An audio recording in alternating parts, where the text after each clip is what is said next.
pad sa dalampasigan ng Corimao, Ilocos Norte.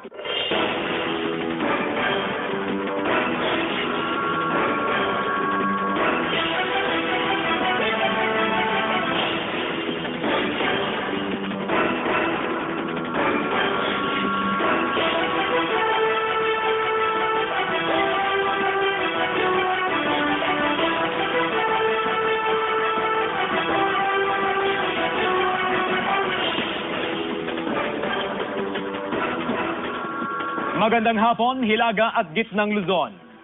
Dahil sa mabilis na paglaki ng mga alagang bangus, oversupply nararanasan sa Magsaysay Fish Market sa Dagupan City. May live report si Joan Ponsoy. Joan. CJ, kahit papaano nga ay meron naman daw magandang naidudulot itong nararanasang mainit na panahon, lalong-lalo na sa mga fish grower ng mga palaisdaan sa lungsod ng Dagupan. Ito nga itong mabilis na paglaki ng mga isdang bangus. Pero kung sabay-sabay naman na inaani nga itong mga bangus at binabagsak sa merkado, mararanasan itong oversupply at bababa ang presyo ng mga bangus per kilo. Nakakaranas umano ng oversupply ng bangus sa Magsaysay Fish Market sa Dagupan City. Bunsod daw ito ng nararanasang mainit na panahon na nakakatulong sa mabilis na paglaki ng bangus, kaya mas napapaaga rin ang ani ng mga ito. Naghahalo ng alat sa katabang kaya medyo mabilis silang kumain. Pero pag mainit, hindi rin okay kasi medyo pag mainit masyado, may possibility na pwedeng kumataw. Bukod sa mga bangus na nasa tamang sukat, may mga maliliit na bangus ding naani sa aling Vanji. Kinakailangan na umano niya itong anihin dahil papalitan na ng mga bagong similya ang kanyang palisdaan. Mura po ngayon kasi dagtaan ng dami. Kaya mura po.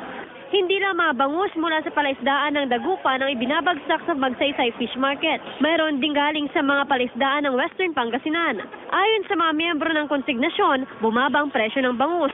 Pero batay sa price trend ng City Agriculture Office, kumpara noong mga nakarang taon, mas mataas ang presyo ng bangus ngayong taon. Maybe dahil sumasabay din naman ang presyo sa prices ng other goods. Dahil marami din tayong changes ngayon sa price. DJ, ayon na rin sa mga miyembro ng konsignasyon at mga tendera ng bangus sa lungsod ng Dagupan, noong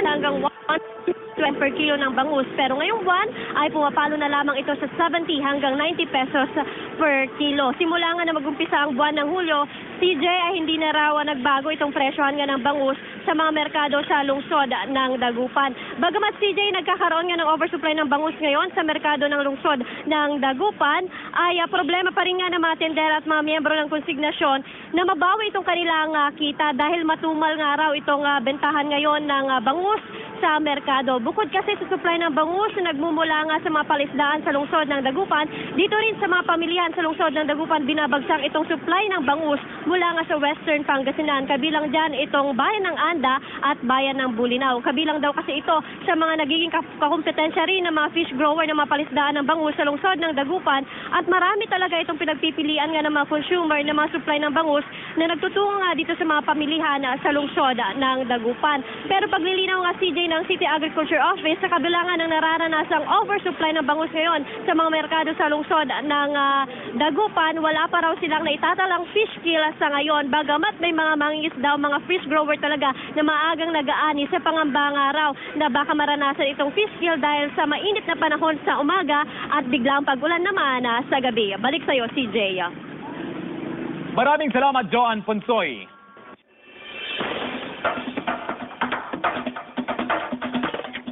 Top 1 drug personality patay matapos pagbabarilin ng hindi pa nakikilalang suspect sa San Nicolas, Pangasinan. Samantala, lalaking kabilang naman sa drug watch list natagpuang patay sa Binalonan, Pangasinan. Nagka-alerto si Claire Lacanilaw.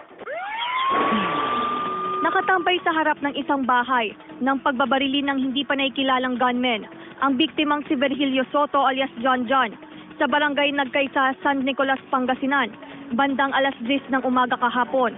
Ayon sa pulisya, top 1 drug personality si Soto nakakalabas pa lang ng kulungan. Sa information po namin na na-receive mula nung lumabas siya sa kulungan, mayroon pong nakapagsabi sa amin na siya raw ay mayroong itutumbang 2 pulis dito sa station. So ang ginawa naman po natin, hanggang ngayon po, nag-iingat din po naman tayo. Na-recover sa crime scene ang 15 basyo ng M16 rifle, 8 basyo ng bala, 1 fired bullet at 2 slugs mula sa caliber 45. Nakuha naman sa bulsa ng biktima ang 5 pakete ng hinihinalang shabu. Binalutan ng masking tape sa ulo. Tinali ang 2 kamay. May karatulang nakasabit sa biktima na nakasaad ang "Huwag tularan, addict pusher." Ganito nang matagpuan ang bangkay ni Steven Villacruz sa barangay Balangobang, Binalonan, Pangasinan, pasado alas 9 kagabi. Ayon sa pulisya, sumuko noong July 19 ang biktima na kasama sa kanilang drugs watch list. At kabilang daw ito sa isang malaking grupong sangkot sa iligal na droga sa bayan. Masaya na sana kami dahil nag-surrender nga ito ng July 19. Bali, break na sana namin may bigay niya lahat yung grupo na sinasabi niya. So ito nga, unfortunately, baka nalaman nila yung grupo niya na i-rebuild na niya lahat. May tama ng bala sa tagiliran at isang saksak sa dibdib ang biktima na sanhi ng kanyang pagkamatay. Claire Lacanilaw, naghahatid ng Balitang Amyanan. Dating gwardiya ng Pangasinan Provincial Jail na umano'y tulak ng ilegal na droga, patay matapos umanong manlaban sa pulis sa Lingayen, Pangasinan. Sa Lingayen pa rin, retiradong miyembro ng Philippine Air Force na umano'y tulak din ng ilegal na droga, kritikal matapos pagbabarilin ng di pa nakikilalang suspect. Jasmine Gabriel, pasok! Patay ang dating jail guard ng Pangasinan Provincial Jail matapos umanong manlaban sa mga otoridad sa sinagawang buy-bust operation ng pulisya sa Lingayen, Pangasinan. Ayon sa pulisya, kilala raw na tulak ng droga si Renato Basila. Sa katunayan, sinibak ito sa PPJ dahil sa umano'y pagkakasangkot sa transaksyon ng iligal na droga sa loob ng kulungan. During transaction, na-sense ng poser, napansin niya na ang katransak niya pulis. So, nung napansin niya ang katransak niya pulis, na-alerto siya, na bigla na lang binuno na niya kagad yung baril niya.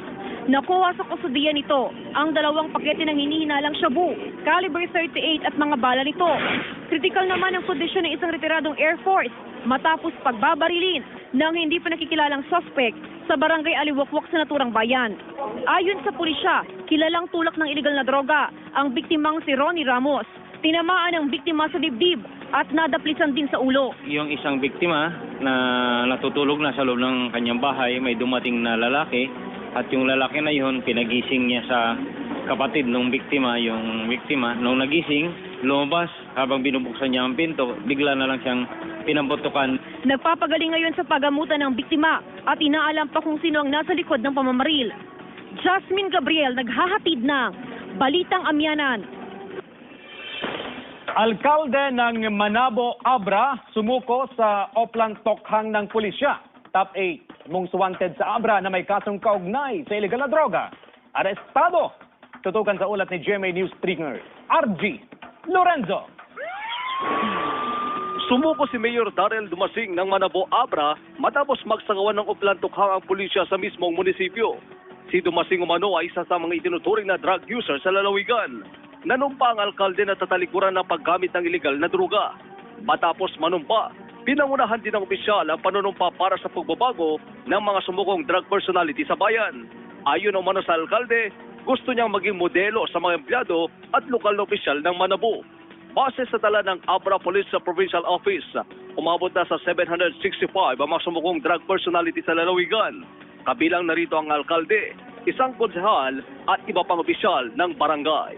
According to him naman na of the leader of the municipality, gusto daw niyang maging example doon sa mga constituents na.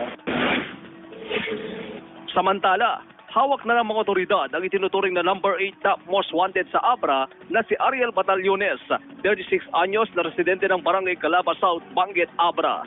Naaresto si Batallones sa bisa ng warrant of arrest dahil sa kasong paglabag sa RA 9165. Nahulihan ng marijuana si Batallones noong 2011. Nagtago mano si Batallones sa Manila.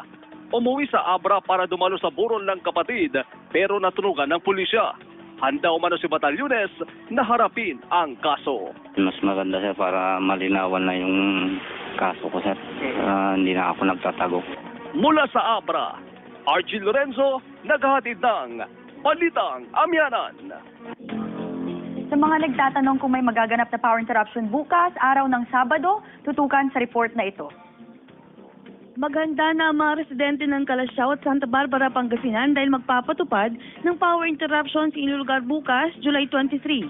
10 oras na mawawala ng kuryente sa Barangay Primicias, Lilumbot, Erfe, Leot at sa Minin East at West sa Santa Barbara. Tig-isang oras naman na power interruption ang mararanasan sa ilang bahagi ng Barangay San Miguel, Ambunao, Kabilukaan at Buwad sa Calasiao. Apektado rin ang Barangay Tulyao, Alibago, Malanay at Gagisangin sa Santa Barbara.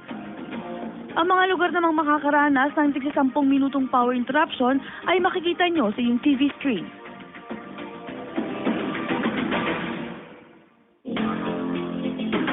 Pinatunayan ng ilang batang may kapansanan sa Lawag City na may kanya-kanyang angking talento ang bawat isa. Pinakita nila ang kanilang galing mula sa paghataw sa sayaw hanggang sa pagkanta. Ayon sa City Social Welfare, mahigit 20 batang may autism ang lumahok sa naturang programa na Search for Mr. and Miss May K 2016. Bagay ito ng pagdiriwang ng National Disability Prevention and Rehabilitation Week. Nabigyan naman ng gantimpala ang mga nanalo.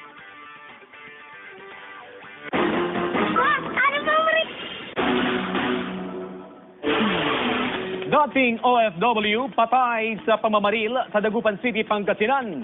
Nakatutok Joan Ponsoy.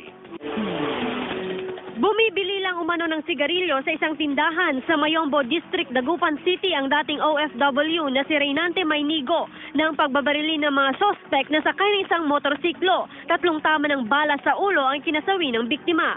Ayon sa PNP, sangkot sa illegal na droga si Maynigo. Ito ay drug personality ng Calasiao at Santa Barbara.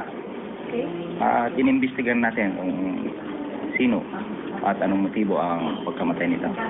2 basyo at 1 bala ng kalibre 45 baril ang na-recover sa crime scene. 4 na pakete pa ng hinihinalang shabu ang nakuha sa biktima. 1 karatula na may katagang "Huwag tularan, tulak ako, huwag matigas ang ulo, magbago na kayo" ang nakita ring ipinatong sa biktima. Unidentified po yung mga bumaril. Residente ng Barangay Benlag, Calasiao si Maynigo. Iniimbestigahan din ng pulisya kung ano ang pakay ni Maynigo sa lungsod ng Dagupan. Joan Ponsoy, naghahatid ng Balitang Amyanan. Bilang ng mga sumusukong drug personality sa Pangasinan patuloy na tumataas. At bilang ng mga namamatay na umano'y sangkot sa illegal na droga, patuloy rin na nadaragdagan. Nababahala na umano ang Commission on Human Rights o CHR sa mga pangyayari. Yan ang balitang tinutukan live ni Jasmine Gabriel. Jasmine! TJ, sa pinakahuling datos ng Pangasinan PPO as of July 21 ay umabot na sa 6,230 ang mga drug dependents at drug personality na sumuko sa iba't ibang himpilan ng pulisya dito yan sa Pangasinan. Araw-araw ang pagdagsa ng mga sumusukong drug dependents sa mga himpilan ng pulisya sa Pangasinan. Sa datos ng Pangasinan PPO, simula July 1 hanggang July 20, 2016, umabot na sa 5,797 ang mga sumukong drug dependents. Pero kasabay ng pagsuko ng mga ito, ang tila panganib na nagbabadya sa kanilang buhay. Lalo pat wala naman namanong programang pangseguridad para sa mga ito. Pagka-open nila for any attack ay hindi pinagarantiya ng kapulisan ang kanilang safety. Nitong Miyerkules lang, pinagbabaril ng hindi pa nakikilalang suspect ang isang drug dependent sa Binmalay, Pangasinan. Ayon sa mga otoridad, Linggo nang ito'y sumuko sa himpilan ng pulisya. Oo, nakausap ko yung kapatid niya na kagawad. Siya yung nag-encourage na mag-surrender. Sabi nga niya, medyo alanganin siya. So, in-encourage niya na mag-surrender. Mayroong isang incident na gano'n. Bumalik siya, nag-surrender. Recorded yan na nag-surrender siya. Iniimbestigahan ngayon ng Pangasinan PPO kung sino ang posibleng nasa likod ng ganitong mga krimen. Pero paulit-ulit ang sinasabi ng mga otoridad na hindi garantiya ang pagsuko para matanggal ang pangalan sa listahan ng drug personalities. Patuloy pa rin minomonitor ang mga ito. May mga leader na ganyan at saka pababa. So kung ang mga yan, kung may mga nakikita sila na hindi na rin gumagawa ng tama doon sa grupo nila, halimbawa yung isang member nila na may balak na rin mag-surrender o nakikita nila na umuonse sa kanila, sumabay na rin sila sa trend. CJ, kaugnay nga yan makakasama natin at makakapanay natin ng live ang DPDO ng Pangasinan TPO, si Police Superintendent Jackie Candelario. So ito na lamang po natin, paano ina-address ngayon ng PPO dahil tuloy-tuloy pa rin po, marami pa rin po yung surrender yung kanilang kaligtasan. Ay, opo, ito nga po ay katuwang natin itong atin pong mga LGUs at saka siyempre po yung pong ating mga iba't ibang mga barangay. At yun nga, kung yung kanilang pong mga information ay sensitibo, ay ito na po, yung pong PNP po mismo, yung magbibigay po ng personal na safety po ng bawat isa. CJ, kung may mga karagdagang kang katanungan kay Colonel Candelario, go ahead, CJ. Thank you, Jasmine. Magandang hapon, Colonel Candy. Okay, Sir CJ, magandang hapon din. Unang-una, ano po ang mapapala o napapala ng mga drug personality na sumusuko po sa otoridad? So, una Sir CJ, siyempre, yung matatanggal na yung kanilang mga pangalan sa ating watchlist na tinatawag. At siyempre, pangalawa, ay ito rin yung panahon para ipakita nila na sila ay nagbago. At yun, still, we will still monitor them kung talagang sila nga ay nagbago. Okay, gaano po katiyak yung kanilang proteksyon o seguridad sa pagbibigay ng mga sensitibong impormasyon sa PNP? So ngayon, Sir CJ, ito nga talagang katuwang natin, itong atin pong mga barangay po natin kasi sila po yung mga nakakasakop doon. At pinamomonitor natin lalong-lalo na kung may mga iba't ibang mga tao doon o kaya yung mga indicator na sila ay sinusurveillance na, ganon. At kapag meron pong na-monitor yon, ayun, automatic po itong inire-report sa ating kapulisan at ayun po, meron po tayong tinatawag na deployment plan o kaya itong mga intelligence din po natin magmula sa police stations ay talagang pinupuntahan na itong mga lugar na to at kung talagang sensitibo o kaya yung tinuturo niya ay talagang malaking isda na tinatawag ay yun, talagang yung tao mismo ay kinukuha namin para yung safety niya ay masigurado po natin. Sir, hindi kaya labag sa kanilang karapatan against self-incrimination dahil nagbibigay sila ng mga sensitibong impormasyon without the aid of a legal counsel? So una, Sir CJ, pinapauna natin na lalong-lalo na yung pipirmahan po nilang waiver na kung saan kung sila po ay nakapirma doon, ibig sabihin yan ay willing silang makipag-cooperate po sa amin. Kaya nga po, ito naman po ay masabi nating legal dahil ito po ay dumaan po sa process na tinatawag po natin. At yun, lahat naman po ng mga information nila ay magiging confidential po to. So hindi po to mapupunta kung kani-kanino man at hindi rin namin sasabihin kung sino o kaya sino yung mga nagbigay ng mga information na to, Sir CJ. Alright, maraming salamat, Police Superintendent Jackie Candelario. Maraming salamat sa ating kapusong si Jasmine Gabriel. Arestado ang 5 lalaki matapos umano silang masangkot sa illegal na sugal sa Lingayen, Pangasinan. Naaresto ang mga suspect sa pinagsanib pwersang operasyon ng PPSC Tayug, Police Regional Office at Lingayen Police. Nakuha sa kustodiya ng mga suspect ang mga pera at ilang gambling paraphernalia. Narito na ang iba pang anunsyo publiko. Magsisimula ng alas 8:15 ng umaga ang power interruption sa ilang bahagi ng Tarlac City bukas, July 23. Magtatapos ito ng alas 12 ng tanghali. Apektado rito ilang bahagi ng Gesa Village, Chulucinda Campus at Zone 2 sa Barangay Maliwalo. Pinagkaguluhan ng mga residente ang isang male spinner dolphin matapos mapadpad sa dalampasigan ng Barangay Torre, Corimao, Ilocos Norte. May haba itong 1.56 meter. Wala naman daw nakitang sugat sa katawan ng dolphin pero nahihirapan itong lumangoy. Ilagay sa rehabilitation center para makabawi ng lakas nito. Pero kagabi, pinakawalan na rin ito sa dagat. Ito na ang pangalawang dolphin na narescue ngayong buwan ng Hulyo.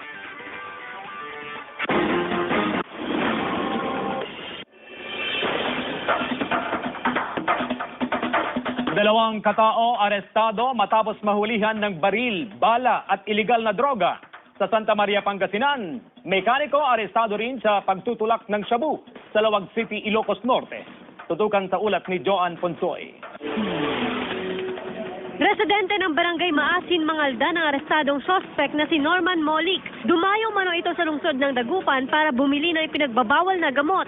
Sa oplansita ng pulisya, isang pakete ng hinihinalang shabu ang na-recover kay Molik. Pumasok siya sa aling.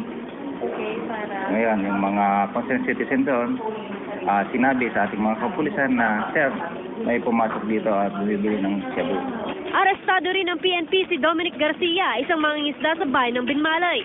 Ayon sa pulisya, dumayo rin sa lungsod ng Dagupan ng suspect para bumili ng pinagbabawal na gamot. Ito umano ang kanya binibenta sa kanyang mga parokyano. Umamin siya na pang-personal use lang para hindi daw antukin pag nangingisda sila. Kabilang umano si Garcia sa tulak na ipinagbabawal na gamot sa Binmalay. 2 pakete ng hinihinalang shabu, isang 9mm na baril at mga bala nito ang na-recover sa kanyang kustodiya. Wala akong lisensya nung binirapay ng mga tropa natin dito. Kalaboso ang mekanikong si Mel J. Banggi, 21 anyos, dahil sa pagbebenta ng iligal na droga sa Lawag City, Ilocos Norte. Nakumpiska sa kanya ang 3 pakete ng hinihinalang shabu. Joan Punsoy naghahatid ng Balitang Amyanan. Umano'y drug personality na nauna ng lumantad sa GMA News para linawin na hindi na siya sangkot sa iligal na gawain. Arestado matapos mahulihan ng droga at baril sa Lingayen, Pangasinan. Jasmine Gabriel, pasok! July 6, 2016 nang dumulog sa impila ng GMA Dagupan si Orlando Garcia mula sa Sual, Pangasinan para linawin ang umano'y pagkakasangkot sa iligal na droga. Nagbagong buhay na raw siya, pero naaresto si Garcia sa sinagawang buy-bust operation sa Barangay Kibaol sa bayan ng Lingayen. Ayon sa pulisya, aktibo pa rin ito sa pagtutulak ng droga. Sa katunayan, top 5 drug personality ito sa bayan ng Sual, habang top 7 sa Lingayen. Kilala namin, alam namin na isa siya sa mga top 5 ng Lingayen kasi may mga listahan yan. Nakikita rin namin, especially during conference, pinapakita ng mga kapulisan natin. Nung sinerch nila yun, walang kahit na represent. Bakit naman ano? Nakuha sa kusodiya nito ang 10 sachet ng hinihinalang shabu at baril.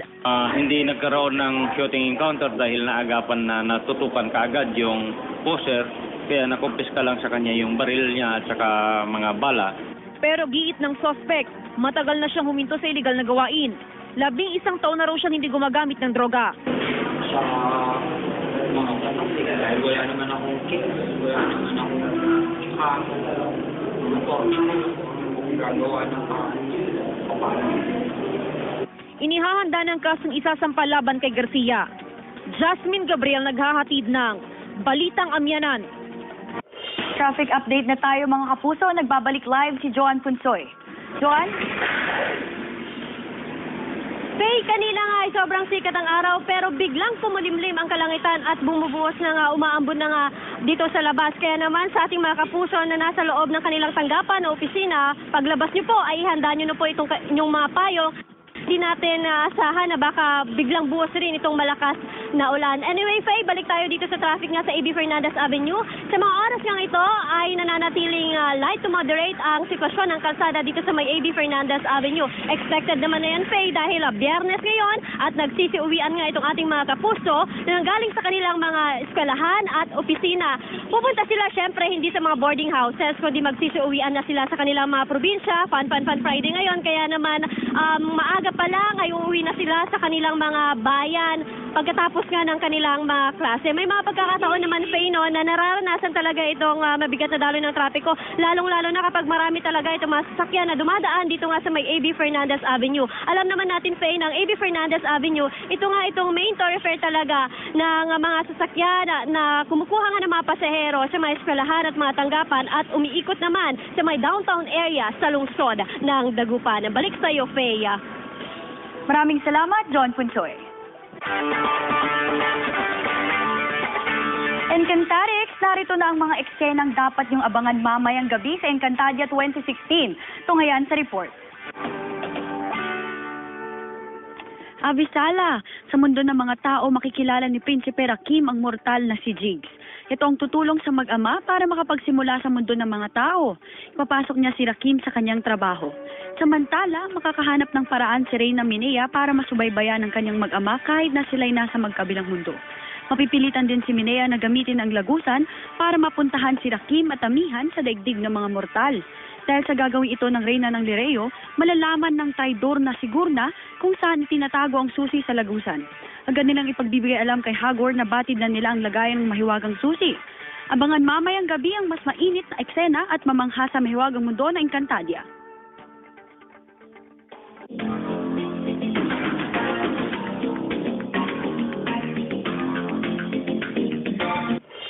At yan ang mga balitang hatid ng Tropa ng Katotohanan. Maraming salamat sa inyong pagtitiwala. Kasama si Faye Centeno. Ako po si CJ Torida. At ito ang Balitang Amyanan.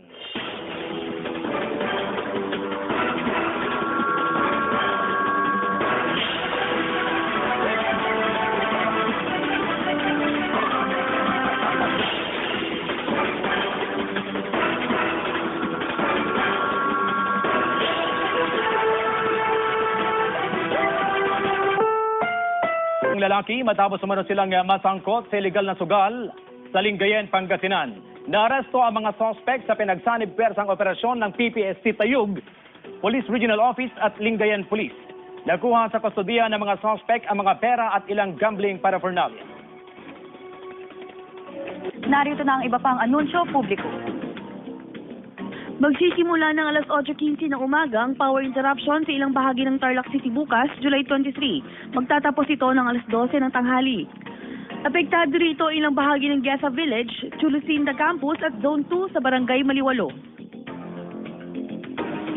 Pinagkaguluhan ng mga residente ang isang male spinner dolphin matapos mapadpad sa dalampasigan ng Barangay Torre, Corimao, Ilocos Norte. May haba itong 1.56 meters. Wala naman daw nakitang sugat sa katawan ng dolphin pero nahihirapan itong lumangoy. Ilagay sa rehabilitation center para makabawi ng lakas nito. Pero kagabi, pinakawalan na rin ito sa dagat. Ito na ang pangalawang dolphin na narescue ngayong buwan ng Hulyo.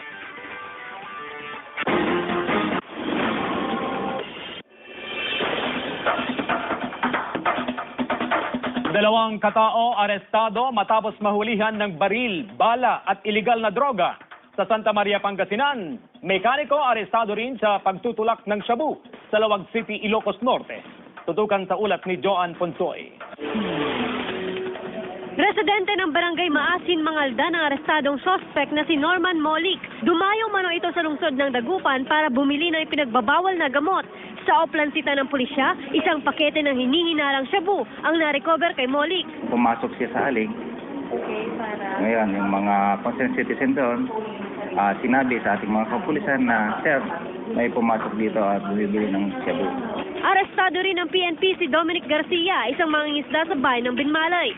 Ayon sa pulisya, dumayo rin sa lungsod ng Dagupan ng suspect para bumili ng ipinagbabawal na gamot. Ito umano ang kanya binibenta sa kanyang mga parokyano. Umamin siya na pang-personal use lang para hindi daw antukin pag nangingisda sila. Kabilang umano si Garcia sa tulak na ipinagbabawal na gamot sa Binmalay. 2 pakete ng hinihinalang shabu, isang 9mm na baril at mga bala nito ang na-recover sa kanyang kustodiya. Wala akong lisensya nung binirapay ng mga tropa natin dito. Kalaboso ang mekanikong si Mel J. Banggi, 21 anyos, dahil sa pagbebenta ng iligal na droga sa Lawag City, Ilocos Norte. Nakumpiska sa kanya ang 3 pakete ng hinihinalang shabu. Joan Punsoy naghahatid ng Balitang Amyanan. Umano'y drug personality na nauna ng lumantad sa GMA News para linawin na hindi na siya sangkot sa illegal na gawain. Arestado matapos mahulihan ng droga at baril sa Lingayen, Pangasinan. Jasmine Gabriel, pasok! July 6, 2016 ang dumulog sa impila ng GMA Dagupan si Orlando Garcia mula sa Sual, Pangasinan para linawin ang umano'y pagkakasangkot sa illegal na droga. Nagbagong buhay na raw siya pero naaresto si Garcia sa sinagawang buy-bust operation sa Barangay Kibaol sa bayan ng Lingayen. Ayon sa pulisya, aktibo pa rin ito sa pagtutulak ng droga. Sa katunayan, top 5 drug personality ito sa bayan ng Sual, habang top 7 sa Lingayen. Kilala namin, alam namin na isa siya sa mga top 5 ng Lingayen kasi may mga listahan yan. Nakikita rin namin, especially during conference, pinapakita ng mga kapulisan natin. Nung sinerge nila yun, walang kahit na represent. Bakit naman po gano'n? Nakuha sa kustudiya nito ang 10 sachet ng hinihinalang shabu at baril. Hindi nagkaroon ng shooting encounter dahil naagapan na natutukan kaagad yung poser, kaya nakumpiska lang sa kanya yung baril niya at saka mga bala. Pero giit ng suspect, matagal na siyang huminto sa iligal na gawain. 11 taon na raw siyang hindi gumagamit ng droga. Sa mga pataktika, dahil wala naman akong case, wala naman akong kaso, gagawa ng Inihahanda ng kasong isasampal laban kay Garcia. Pad sa dalampasigan ng Corimao, Ilocos Norte.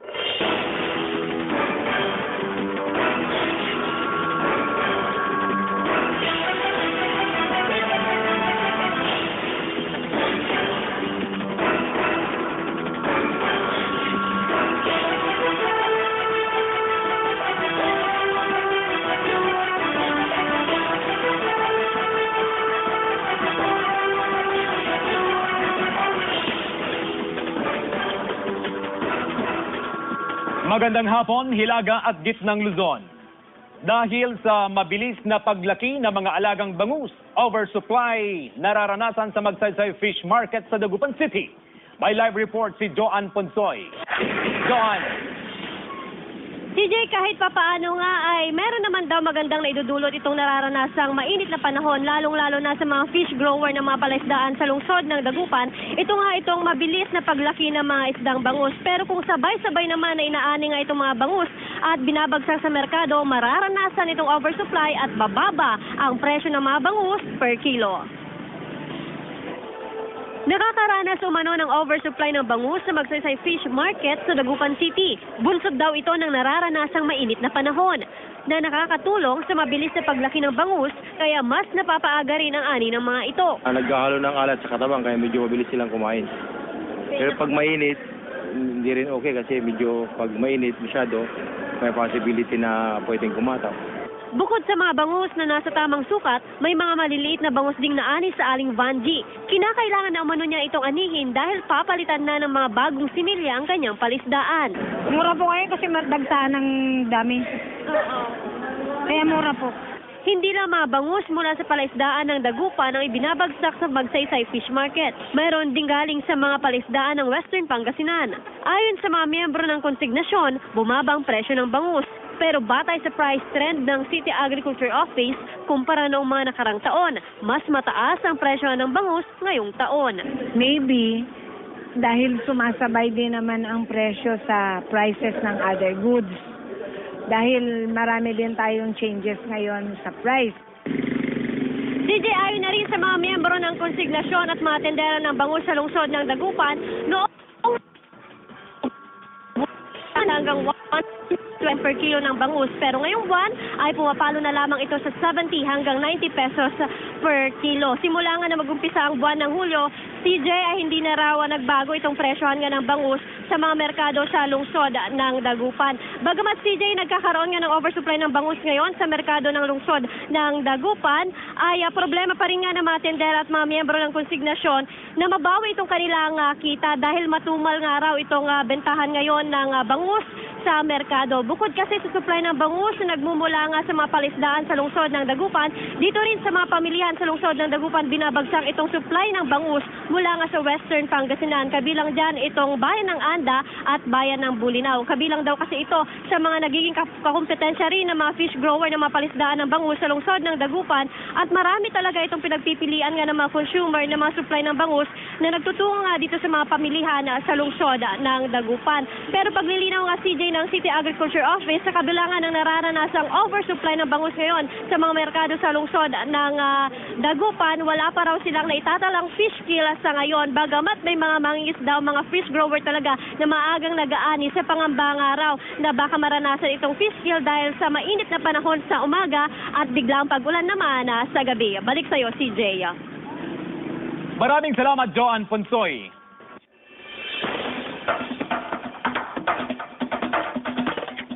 Top 1 drug personality patay matapos pagbabarilin ng hindi pa nakikilalang suspect sa San Nicolas, Pangasinan. Samantala, Lalaking kabilang naman sa drug watch list, natagpuang patay sa Binalonan, Pangasinan. Nagka-alerto si Claire Lacanilaw. Nakatambay sa harap ng isang bahay ng pagbabarili ng hindi pa nakikilalang gunmen ang biktimang si Virgilio Soto alias John John sa barangay Samantala, hawak na ng mga otoridad ang itinuturing na number 8 top most wanted sa Abra na si Ariel Batallones, 36 anyos na residente ng barangay Calaba South, Banguet, Abra. Naaresto si Batallones sa bisa ng warrant of arrest dahil sa kasong paglabag sa RA 9165. Nahulihan ng marijuana si Batallones noong 2011. Nagtago mano si Batallones sa Manila.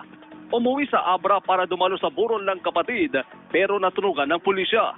Handa umano si Batallones na harapin ang kaso. Mas maganda sir para malinawan na yung kaso ko sir. Hindi na ako nagtatago.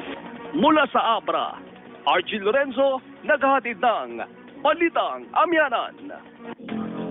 Sa mga nagtatanong kung may magaganap na power interruption bukas, araw ng Sabado, tutukan sa report na ito. Maghanda na ang mga residente ng Calasiao at Santa Barbara, Pangasinan dahil magpapatupad ng power interruption sa inyong lugar bukas, July 23. 10 oras na mawawala ng kuryente sa Barangay Primicias, Lilumbot, Erfe, Leot at sa Minin East at West sa Santa Barbara.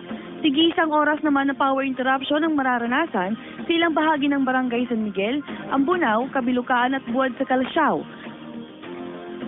Apektado rin ang Barangay Tulyao, Alibago, Malanay at Gagisangin sa Santa Barbara. Ang mga lugar namang makakaranas ng 10 minutong power interruption ay makikita nyo sa iyong TV screen.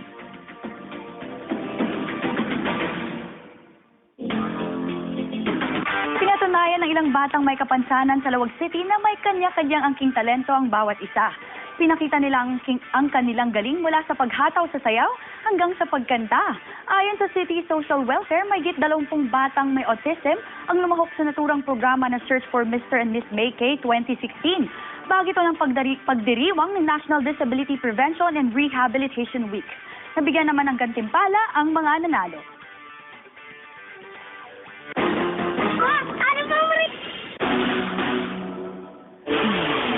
Dating OFW patay sa pamamaril sa Dagupan City, Pangasinan.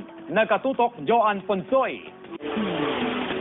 Bumibili lang umano ng sigarilyo sa isang tindahan sa Mayombo District, Dagupan City ang dating OFW na si Reynante Maynigo ng pagbabarili ng mga sospek na sakay ng isang motorsiklo. 3 tama ng bala sa ulo ang kinasawi ng biktima. Ayon sa PNP, sangkot sa illegal na droga si Maynigo. Ito ay drug personality ng Calasiao at Santa Barbara. At inimbestigan natin kung sino at anong motibo ang pagkamatay nito. 2 basyo at isang bala ng kalibre 45 baril ang na-recover sa crime scene. 4 na pakete pa ng hinihinalang shabu ang nakuha sa biktima. Isang karatula na may katagang "Huwag tularan, tulak ako, huwag matigas ang ulo, magbago na kayo" ang nakita ring ipinatong sa biktima. Unidentified po yung mga bumaril. Residente ng Barangay Benlag, Calasiao si Maynigo. Iniimbestigahan din ng pulisya kung ano ang pakay ni Maynigo sa lungsod ng Dagupan. Joan Ponsoy, naghahatid ng Balitang Amyanan. Bilang ng mga sumusukong drug personality sa Pangasinan patuloy na tumataas. At bilang ng mga namamatay na umano sangkot sa illegal na droga, patuloy rin na nadaragdagan. Nababahala na umano ang Commission on Human Rights o CHR sa mga pangyayari. Yan ang balitang tinutukan live ni Jasmine Gabriel. Jasmine! TJ, sa pinakahuling datos ng Pangasinan PPO as of July 21 ay umabot na sa 6,230 ang mga drug dependents at drug personality na sumuko sa iba't ibang himpilan ng pulisya dito yan sa Pangasinan. Araw-araw ang pagdagsa ng mga sumusukong drug dependents sa mga himpilan ng pulisya sa Pangasinan. Sa datos ng Pangasinan PPO, simula July 1 hanggang July 20, 2016, umabot na sa 5,797 ang mga sumukong drug dependents. Pero kasabay ng pagsuko ng mga ito, ang tila panganib na nagbabadya sa kanilang buhay. Lalo pat wala naman umanong programang pangseguridad para sa mga ito.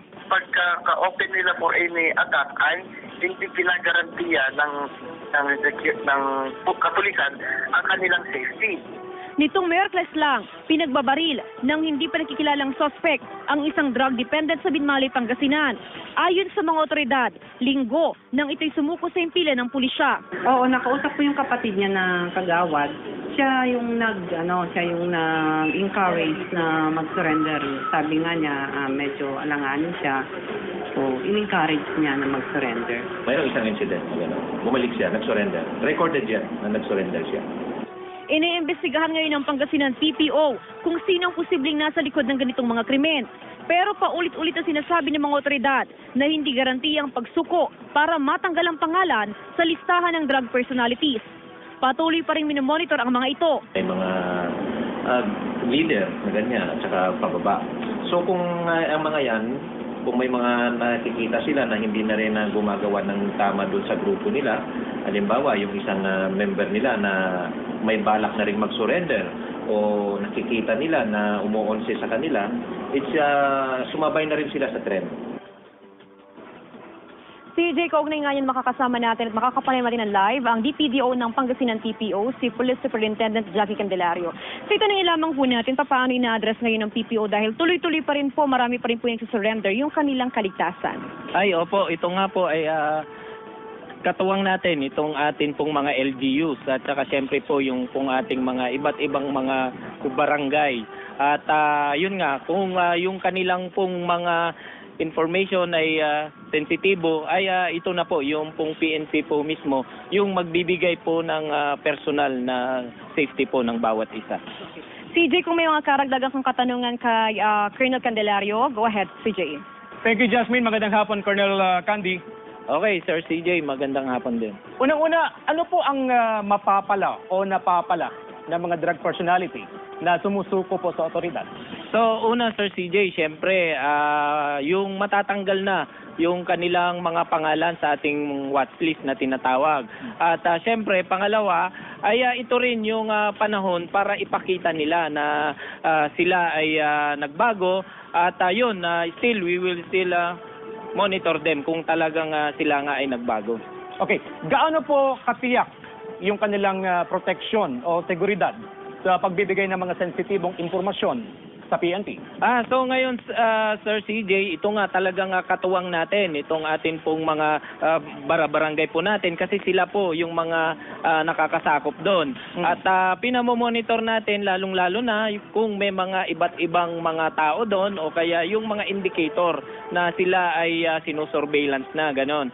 At kapag meron pong na-monitor yon, ayun, automatic po itong inire-report sa ating kapulisan at ayun po, meron po tayong tinatawag na deployment plan o kaya itong mga intelligence din po natin magmula sa police stations ay talagang pinupuntahan na itong mga lugar na to at kung talagang sensitibo o kaya yung tinuturo niya ay talagang malaking isda na tinatawag ay yun, talagang yung tao mismo ay kinukuha namin para yung safety niya ay masigurado po natin. Sir, hindi kaya labag sa kanilang karapatan against self-incrimination dahil nagbibigay sila ng mga sensitibong impormasyon without the aid of a legal counsel? So una, Sir CJ, pinapauna natin na lalong-lalo na yung pipirmahan po nilang waiver na kung saan kung sila po ay nakapirma doon, ibig sabihin yan ay willing silang makipag-cooperate po sa amin. Kaya nga po, ito naman po ay masabi nating legal dahil ito po ay dumaan po sa process na tinatawag po natin. At yun, lahat naman po ng mga information nila ay magiging confidential po to. So hindi po to mapupunta kung kani-kanino man at hindi rin namin sasabihin kung sino o kaya sino yung mga nagbigay ng mga information na to, Sir CJ. Alright, maraming salamat, Police Superintendent Jackie Candelario. Maraming salamat sa ating kapusong si Jasmine Gabriel. Arestado ang 5 sa San Nicolas, Pangasinan, bandang alas 10 ng umaga kahapon. Ayon sa pulisya, top 1 drug personality si Soto nakakalabas pa lang ng kulungan. Sa information po namin na na-receive nung lumabas siya sa kulungan, mayroon pong nakapagsabi sa amin na siya raw ay mayroong itutumbang 2 pulis dito sa station. So, ang ginawa naman po natin, hanggang ngayon po, nag-iingat din po naman tayo. Na-recover sa crime scene ang 15 basyo ng M16 rifle, 8 basyo ng bala, isang fired bullet at 2 slugs mula sa caliber 45. Nakuha naman sa bulsa ng biktima ang 5 pakete ng hinihinalang shabu. Binalutan ng masking tape sa ulo. Tinali ang 2 kamay. May karatulang nakasabit sa biktima na nakasaad ang "Huwag tularan, addict pusher." Ganito nang matagpuan ang bangkay ni Steven Villacruz sa barangay Balangobang, Binalonan, Pangasinan pasado alas 9 kagabi. Ayon sa pulisya, sumuko noong July 19 ang biktima na kasama sa kanilang drugs watch list. At kabilang daw ito sa isang malaking grupong sangkot sa iligal na droga sa bayan. Masaya na sana kami dahil nag-surrender nga ito ng July 19. Bali, break na sana namin may bigay niya lahat yung grupo na sinasabi niya. So ito nga, unfortunately, baka nalaman nila yung grupo niya na i-rebuild na niya lahat. May tama ng bala sa tagiliran at isang saksak sa dibdib ang biktima na sanhi ng kanyang pagkamatay. Claire Lacanilaw, naghahatid ng Balitang Amyanan. Dating gwardiya ng Pangasinan Provincial Jail na umano'y tulak ng ilegal na droga, patay matapos umanong manlaban sa pulis sa Lingayen, Pangasinan. Sa Lingayen pa rin, retiradong miyembro ng Philippine Air Force na umano'y tulak din ng ilegal na droga, kritikal matapos pagbabarilin ng di pa nakikilalang suspect. Jasmine Gabriel, pasok! Patay ang dating jail guard ng Pangasinan Provincial Jail matapos umanong manlaban sa mga otoridad sa sinagawang buy-bust operation ng pulisya sa Lingayen, Pangasinan. Ayon sa pulisya, kilala raw na tulak ng droga si Renato Basila. Sa katunayan, sinibak ito sa PPJ dahil sa umano'y pagkakasangkot sa transaksyon ng iligal na droga sa loob ng kulungan. During transaction, na-sense ng poser, napansin niya na ang katransak niya pulis. So, nung napansin niya ang katransak niya pulis, na-alerto siya, na bigla na lang binuno na niya kagad yung baril niya. Nakuha sa kusudian nito ang 2 pakete ng hinihinalang shabu, caliber 38 at mga bala nito. Kritikal naman ang kondisyon ng isang retiradong Air Force matapos pagbabarilin ng hindi pa nakikilalang suspect sa barangay Aliwakwak sa naturang bayan. Ayon sa pulisya, kilalang tulak ng ilegal na droga ang biktimang si Ronnie Ramos. Tinamaan ang biktima sa dibdib at nadaplisan din sa ulo. Yung isang biktima na natutulog na sa loob ng kanyang bahay, may dumating na lalaki at yung lalaki na yun, pinagising niya sa kapatid ng biktima, yung biktima. Nung nagising, lumabas habang binubuksan niya ang pinto, bigla na lang siyang pinamputukan. Nagpapagaling ngayon sa pagamutan ng biktima at inaalam pa kung sino ang nasa likod ng pamamaril. Jasmine Gabriel, naghahatid ng Balitang Amyanan. Alkalde ng Manabo Abra sumuko sa Oplan Tokhang ng pulisya. Top 8 mong wanted sa Abra na may kasong kaugnay sa illegal na droga. Arestado! Tutukan sa ulat ni GMA News stringer RG Lorenzo. Sumuko si Mayor Darrell Dumasing ng Manabo Abra matapos magsagawan ng Oplan Tokhang ang pulisya sa mismong munisipyo. Si Dumasing umano ay isa sa mga itinuturing na drug user sa lalawigan. Nanumpa ang alkalde na tatalikuran ng paggamit ng ilegal na droga. Matapos manumpa, pinangunahan din ng opisyal ang panunumpa para sa pagbabago ng mga sumukong drug personality sa bayan. Ayon umano sa alkalde, gusto niyang maging modelo sa mga empleyado at lokal na opisyal ng Manabo. Base sa tala ng Abra Police Provincial Office, umabot na sa 765 ang mga sumukong drug personality sa lalawigan. Kabilang narito ang alkalde, isang konsehal at iba pang opisyal ng barangay. According to him naman na of the leader of the municipality, gusto daw siyang maging example doon sa mga constituents.